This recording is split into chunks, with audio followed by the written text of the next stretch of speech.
السلام علیکم۔ آج ہم تیسرا کلمہ پڑھنا سیکھیں گے۔ تیسرا کلمہ تمجید۔ تمجید معنی بزرگی۔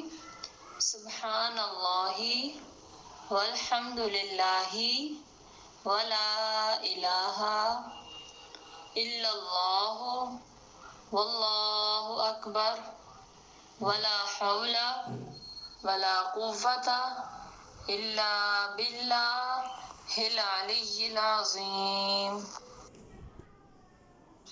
پاک ہے اللہ اور تمام تعریفیں اللہ ہی کے لیے ہیں۔ اللہ کے سوا کوئی معبود نہیں اور اللہ بہت بڑا ہے، اور گناہوں سے بچنے کی طاقت اور نیک کام کرنے کی قوت اللہ ہی کی طرف سے ہے جو عالی شان عظمت والا ہے۔ تیسرے کلمے میں ہم نے سیکھا کہ اللہ تعالیٰ کی ذات پاک ہے۔ پاک سے مراد یہ ہے کہ اللہ تعالیٰ ہر طرح کی عیبوں سے، ہر طرح کی برائی سے، ہر طرح کے نقائص سے، نقص وغیرہ سے پاک ہے، اور جو ذات ہر طرح کے نقص وغیرہ سے پاک ہوتی ہے، یقیناً ہر طرح کی تعریف پھر اسی کے لیے ہوتی ہے، ہر طرح کی حمد و ثنا بھی صرف اسی کے لیے ہوتی ہے، اور اللہ سب سے بڑا ہے۔ اس سے مراد یہ ہے کہ کوئی بھی چیز جو اس کائنات میں ہے وہ اللہ تعالیٰ کی ہی بنائی ہوئی ہے۔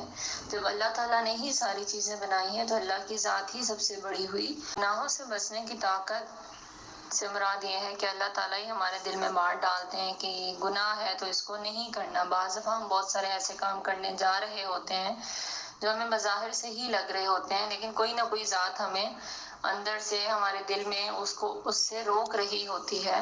تو یہ اللہ تعالیٰ کی طرف سے ہی ہنٹ ہوتا ہے کہ وہ آپ کو منع کیا جا رہا ہے کہ آپ کے لیے یہ کام فائدہ مند نہیں ہے یا یہ اچھا نہیں ہوگا، تو اس کو نہ کیا جائے۔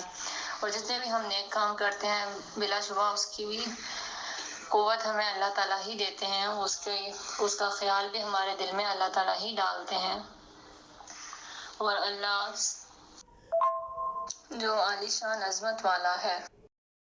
عالی شان عظمت سے مراد یہ ہے کہ مثال کے طور پہ دنیا میں جتنے بھی بادشاہ ہوتے ہیں، جو رتبے کے لحاظ سے بڑا بادشاہ ہوتا ہے اس کو زیادہ عزت دی جاتی ہے، اس کا مقام زیادہ ہوتا ہے، اس کا رتبہ زیادہ ہوتا ہے۔